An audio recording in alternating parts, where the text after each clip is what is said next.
नमस्कार दोस्तों, मैं आपका एक बार फिर स्वागत करता हूं अपने YouTube channel Galav commerce classes में। गालव कॉमर्स क्लासेज की क्लास 11th अकाउंटेंसी की क्लास, जिसमें हमारा टॉपिक फाइनल अकाउंट है। फाइनल अकाउंट के ट्रेडिंग अकाउंट और P&L अकाउंट आप लास्ट क्लास में पढ़ चुके हैं। उसके बाद हमारा थर्ड पार्ट स्टार्ट हुआ था बैलेंस शीट, जिसमें इसका एक साइड लायबिलिटीज के जो मेन पॉइंट हैं उनके बारे में मैंने आपको लास्ट क्लास में बता दिया था। आज हम बैलेंस शीट का जो एसेट साइड है उसके मेन टॉपिक को डिस्कस करेंगे। क्लास स्टार्ट करने से पहले मैं आपको रक्षाबंधन की एक बार फिर हार्दिक शुभकामनाएं देना चाहता हूं और अपने टॉपिक को कंटिन्यू करता हूं। बच्चों, लास्ट क्लास में मैंने आपको बैलेंस शीट चिट्ठे के लायबिलिटीज साइड के जो मेन पार्ट्स हैं, कैपिटल जो बिजनेस स्टार्ट करने वाला बिजनेस में पैसा लगाता है उसके बारे में बताया था। रिजर्व और सरप्लस का मीनिंग बताया था। लोन एंड बोरोविंग्स और करंट लायबिलिटीज जो शॉर्ट टर्म लायबिलिटीज होती है बिजनेस की, कम टाइम की जो रेस्पॉन्सिबिलिटीज होती है, जो मूवेबल रेस्पॉन्सिबिलिटीज होती है, कम ज़्यादा होती रहती है, उन सबको करंट लायबिलिटीज कहते हैं। आज हम एसेट्स को डिस्कस करेंगे। एसेट्स में सबसे पहले हम स्टार्ट लिख रहे हैं इसमें फिक्स एसेट्स, इसको हिंदी में बोलते हैं स्थायी संपत्तियां। बच्चों, ये लॉन्ग टर्म एसेट्स हैं, व्यापार की ऐसी संपत्तियां, बिजनेस की ऐसी एसेट्स जिसका बेनिफिट बिजनेस को काफी टाइम तक, लंबे टाइम तक मिलता रहेगा, वह व्यापार की स्थायी संपत्तियां कहलाती है। इसमें generally building, plant, machinery, furnitures etcetera ऐसी चीजें आती है। बिल्डिंग कई सालों तक चल काम आएगी, मशीन एक बार खरीद ली कई वर्षों तक काम आएगी, फर्नीचर एक बार बिजनेस ने ले लिया काफी टाइम तक काम आएगा। प्लांट, फर्नीचर, इक्विपमेंट जो होते हैं फिक्स एसेट्स होते हैं। तो ऐसी संपत्तियां जिनका फायदा, जिनका बेनिफिट, जिनका उपयोग कोई भी कंपनी या फर्म भविष्य में काफी टाइम तक करती रहेगी, एक साल से ज्यादा समय तक उपयोग में आने वाली, बिजनेस के लिए लंबे समय तक काम में आने वाली जो है प्रॉपर्टीज होती है, संपत्तियां होती है, उन्हें हम फिक्स एसेट्स कहते हैं। इसके दो पार्ट हैं। फर्स्ट है tangible. Tangible fixed assets,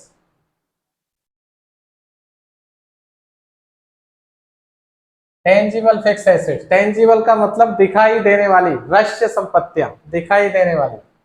Hindi में इसको बोलते हैं मूर्त संपत्तियां।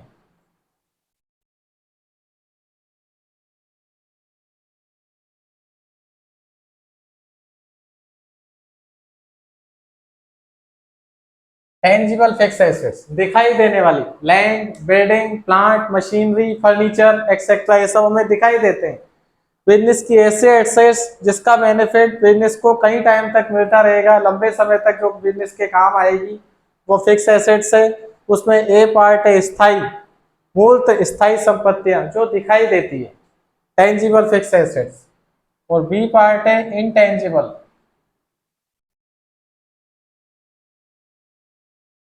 इनटेंजिबल फिक्स एसेट्स, अमूर्त या अदृश्य स्थायी संपत्तियां। इनमें क्या क्या आता है वो हम अलग से पढ़ेंगे, फिर भी मैं आपको शॉर्टली बता देता हूँ। जनरली गुडविल, ख्याति, नाम, बिजनेस का जो नाम होता है, ख्याति होती है, गुडविल जिसे कहते हैं अपन, वो बिजनेस की एक इनटेंजिबल फिक्स एसेट्स है, नहीं दिखाई देने वाली स्थायी संपत्ति है। Hero Honda company, Bajaj company, Tata company, ये ब्रांड नेम है, तो इनके नाम से गाड़ी बिकती है, नाम की वैल्यू है, तो नाम है वही गुडविल है। कोई नई कंपनी अगर इनके फील्ड में आती है तो उसका अभी नाम नहीं हुआ है, तो उसको एक कदम पीछे रहेगी। वो धीरे धीरे अपने कैपेसिटी के बेस पे, अपनी टेक्निक के बेस पे, अपनी एक्यूरेसी के बेस पे उसको अपना नाम करना पड़ेगा। लेकिन जो पहले से एस्टेब्लिश्ड है उनका ऑलरेडी नाम होता है, लोगों का विश्वास होता है, वो विश्वास, वो आस्था, वो उस नाम के बेस पे भरोसा करके एसेट्स खरीदने के लिए तैयार होना, वह चीज गुडविल है। ओवरऑल ग्राहकों को आकर्षित करने की जिसमें क्षमता है, क्यों यार यार वो तो बहुत पुरानी कंपनी है, लोगों का भरोसा है, हम एसेट्स खरीद लेते, तो नाम का फर्क पड़ता है, वो क्या है, गुडविल है। तो एसेट साइड में हम पढ़ रहे हैं, एसेट साइड को इसमें सबसे पहले हमने बताया है स्थायी संपत्तियां, जिसका बेनिफिट कंपनी को काफी टाइम तक मिलता रहेगा।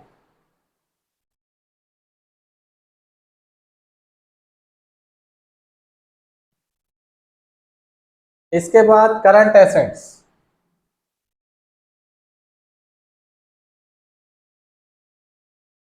इसको बोलते हैं चालू संपत्तियां।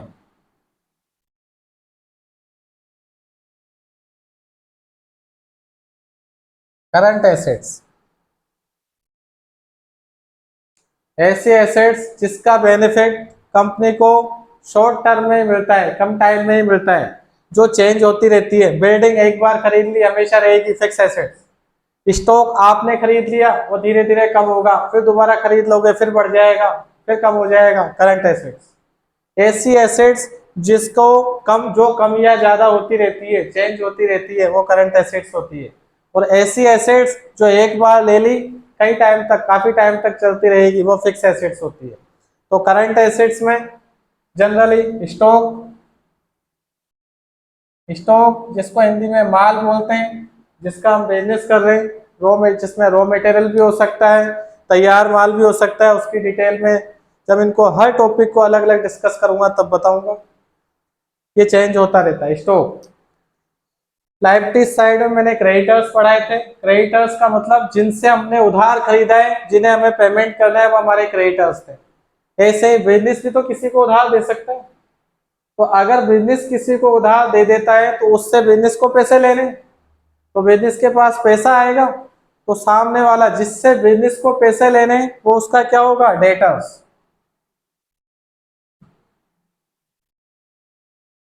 देनदार।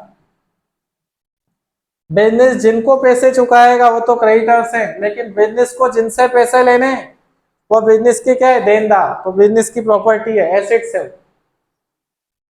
हमने किसी को उधार माल बेचा था, तो उससे हमें पैसे लेने, तो वो पर्सन हमारे बिजनेस का क्या हो गया, डेटर्स हो गया, देनदार।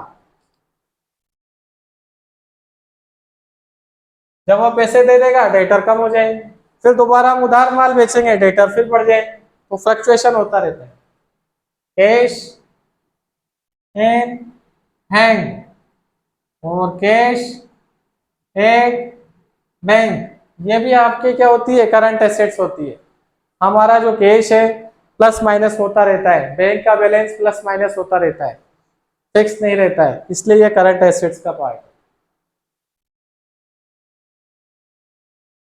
बिल्स रिसीवेबल,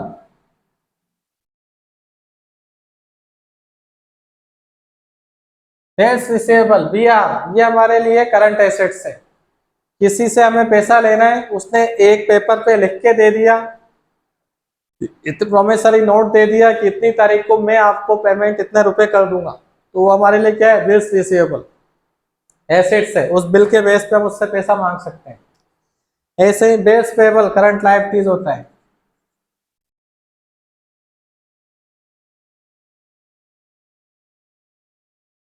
ऐसे बिल जिनके बेस पे हमें पेमेंट करना पड़ेगा, आपके घर पे लाइट का और नल का बिल आता रहता है, आप उनको पेमेंट करते हैं, वो आपके लिए क्या है, बिल्स पेबल है।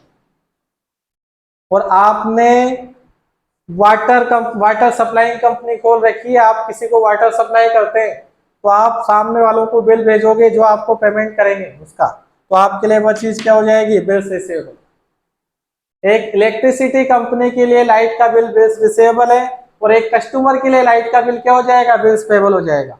ऐसे बिल जिससे हमें पेमेंट करना है, अगर किसी कंपनी को वैसे बिल जिसके बेस पे उसे पेमेंट करना है, वो बिल्स पेबल है, लायबिलिटीज। और ऐसे बिल जिससे कंपनी को पैसा मिलेगा, वो बिजनेस के लिए, कंपनी के लिए क्या हो जाएगा, बिल्स रिसीवेबल। आपके घर में लाइट का बिल आता है, वो आपके लिए बिल्स पेबल है, लेकिन वो लाइट की कंपनी, उस लाइट की कंपनी के लिए क्या हो जाएगा, बिल्स रिसीवेबल हो जाएगा। ऐसे बिल जिससे हमारी कंपनी को, हमारे बिजनेस को पैसा मिलेगा, वो हमारे लिए बिल्स रिसीवेबल है। और ऐसे बिल जिनसे हमें किसी को पेमेंट करना पड़ेगा, हमारी रेस्पॉन्सिबिलिटी है, वो बिल्स पेबल है। यही बिल्स रिसीवेबल, बिल्स पेबल की डेफिनेशन है। आपको घर में लाइट का बिल आएगा, आप उसे चुका देते हो, बिल्स पेबल है आपके लिए। बच्चों की ट्यूशन फीस डिपॉजिट कराते हो, फीस का नोटिफिकेशन आ जाता है, आपके लिए बिल्स पेबल है। लेकिन स्कूल में आपको पेमेंट करना है, बिल्स पेबल है आपके लिए। अब स्कूल की तरफ से आप सोचो तो स्कूल के लिए क्या है, वो चालान, बिल्स रिसीवेबल। क्लियर। ऐसे बिल जिससे हमें पेमेंट करना है, वो हमारे लिए लायबिलिटीज है। और ऐसे बिल जिससे हमारे पास पैसा आएगा, हमारे लिए बिल्स रिसीवेबल। क्लियर। तो करंट एसेट्स मैंने आपको क्लियर की, स्टॉक जो चेंज होता रहता है, डेटर्स जिन्हें हमें उधार माल बेचा था वो हमें पैसा देंगे, कैश और बैंक, बिल्स रिसीवेबल ऐसे बिल जिनसे हमारे पास पैसा आएगा। इसके अलावा एसेट्स का थर्ड पार्ट है फिक्टिशियस एसेट्स।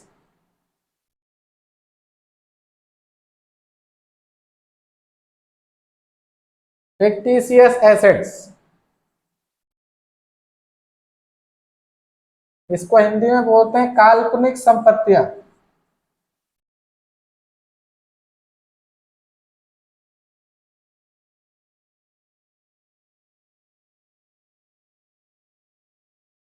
ऐसी एसेट्स जो होती नहीं है, केवल मानी जाती है। Artificial assets, fictitious assets. इसको भी हम ब्रीफली बाद में डिस्कस करेंगे, लेकिन एक छोटा सा एक एग्जांपल बता देता हूं मैं आपको, उससे थोड़ा सा आपके क्लियर हो जाएगा। आप कोई भी बिजनेस स्टार्ट करते हैं, स्टार्ट करते टाइम आपने एक छोटा सा बोर्ड बना लिया था, सपोज करो 1000-2000 रुपए का बोर्ड है, जो एक बार आपने लगा दिया, ठीक है, वो 8-10 साल तक चल भी रहा है, उस नाम से आपका काम चल रहा है। कुछ छोटे मोटे खर्चे होते हैं बिजनेस के, जो वन टाइम होते हैं, ज्यादा बड़े खर्चे नहीं है, छोटे बिजनेस के ऐसे छोटे मोटे एक्सपेंसेस जो एक बार हो गए, अब दोबारा करने की जरूरत नहीं है। ज्यादा बड़े एक्सपेंसेस भी नहीं थे, उन्हें फिक्स एसेट्स भी नहीं ले सकते आप, ज्यादा बड़ी प्रॉपर्टी नहीं है, ज्यादा बड़ा इन्वेस्टमेंट नहीं है। तो ऐसे एक्सपेंसेस जो बिजनेस के स्टार्टिंग में किए गए हैं, लेकिन ज्यादा बड़ी प्रकृति के नहीं है, ज्यादा बड़े लेवल के नहीं है, छोटे मोटे खर्चे, वो जो एक्सपेंसेज होते हैं वो बिजनेस की फिक्टिशियस एसेट्स होते हैं। इनको बोलते हैं प्रिलिमिनरी एक्सपेंसेज, प्रारंभिक व्यय, जो बिजनेस के स्टार्ट करते टाइम किए जाने वाले ऐसे छोटे मोटे एक्सपेंसेज जिनसे कोई चीज खरीदी नहीं गई है, लेकिन वह एक बार हो गए, अब दोबारा नहीं हो रहे हैं। तो उन जो एक्सपेंसेज होते हैं, किसी कोई प्रॉपर्टी भी तैयार नहीं हुई उससे, तो उन एक्सपेंसेज को आप क्या कहते हो, काल्पनिक संपत्तियां, फिक्टिशियस एसेट्स। उसका एक पार्ट है प्रिलिमिनरी एक्सपेंसेज, प्रारंभिक व्यय।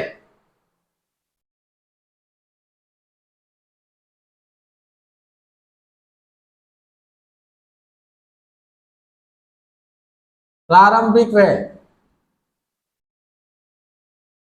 प्रारंभिक व्यय, प्रिलिमिनरी एक्सपेंसेज, ठीक है। बच्चों मैंने बैलेंस शीट के मेन पार्ट्स जो टॉपिक्स होते हैं वो मैंने आपको बताए। बैलेंस शीट की दो साइड्स होती है, एसेट्स एंड लायबिलिटीज। एसेट्स मतलब हमारे बिजनेस की पावर, इकोनॉमिक कंडीशन को शो बैलेंस शीट करती है, जिसमें हमारे पास जहां से पैसा आएगा, बिजनेस की जो प्रॉपर्टीज होती है, पावर्स होती है, वो एसेट्स है। और बिजनेस की जो रेस्पॉन्सिबिलिटी होती है, जिम्मेदारियां होती है, वो सब क्या है, लायबिलिटीज है, दायित्व, जिनसे बिजनेस को पैसा देना है। बिजनेस के ऊपर बर्डन पटकने वाली चीज, जिन चीजों से बिजनेस के ऊपर बर्डन पड़ा हुआ है या उसकी जिम्मेदारी है कि उसको चुकानी है, वो सब लायबिलिटीज है। और वो प्रॉपर्टीज जो बिजनेस की पावर है, जिससे बिजनेस के पास पैसा आ सकता है, वो सब क्या है, एसेट्स। एसेट्स, फिक्स एसेट्स जो लॉन्ग टर्म तक बेनिफिट देगी, फिक्स एसेट्स। और ऐसी एसेट्स जो चेंज होती रहती है, करंट एसेट्स, मूवेबल। काल्पनिक संपत्तियां जो वास्तव में संपत्तियां एसेट्स नहीं होती है, लेकिन बिजनेस स्टार्ट करते टाइम में थोड़े बहुत जो खर्चे किए थे उन एक्सपेंसेज को ही फिक्टिशियस एसेट्स कहा जाता है। लायबिलिटी साइड में capital, reserve, surplus, loan and provisions वगैरह मैंने आपको पार्ट बता दिए हैं। अब इन पार्ट से रिलेटेड जो इनका ओरिजिनल मीनिंग है ब्रीफली डिटेल, इसको हम नेक्स्ट क्लास से स्टार्ट करेंगे। इस क्लास में मैंने आपको इन टॉपिक्स के बारे में बताया है। अगली क्लास में मैं आपको कैपिटल की पूरी डिटेल दूंगा, रिजर्व को ब्रीफली समझाऊंगा, लोन को ब्रीफली समझाऊंगा। हर क्लास में 3-3 टॉपिक लेके उनकी मैं आपको पूरी डिटेल दूंगा, इनमें क्या क्या आता है क्या क्या नहीं आता है सारी डिटेल दूंगा। ये केवल मैंने आपको फॉर्मेट बताया है, इसके अंदर जो जो भी टॉपिक आ रहे हैं उनकी स्पेशल अलग अलग जो डिटेल होती है, सेपरेट इंफॉर्मेशन, वो सब अब नेक्स्ट 2 क्लासेज में मैं आपको क्लियर कर दूंगा। उसके बाद फाइनल अकाउंट का एक क्वेश्चन हम सोल्व करेंगे, जिसमें ट्रेडिंग अकाउंट भी होगा, P&L अकाउंट भी होगा, बैलेंस शीट भी होगी। उसके बाद मैं आपको एडजस्टमेंट पढ़ाऊंगा। तो जब आप एडजस्टमेंट पढ़ लेंगे उसके बाद जब आप फाइनल अकाउंट देखेंगे, वो फाइनल अकाउंट आपके ओरिजिनल होंगे जो स्ट्रॉन्ग होंगे। या आपको केवल बेस पढ़ाया जा रहा है, एडजस्टमेंट पढ़ने के बाद जब आप दोबारा फाइनल अकाउंट पढ़ोगे वो ही ओरिजिनल स्ट्रॉन्गनेस उसी में आएगी मेन कॉन्सेप्ट के साथ। इसमें अभी आपको केवल बेसिक नॉलेज दी जा रही है। आज की क्लास को हम यहीं कंप्लीट करते हैं, कल फिर मिलेंगे, तब तक के लिए जय हिंद जय भारत।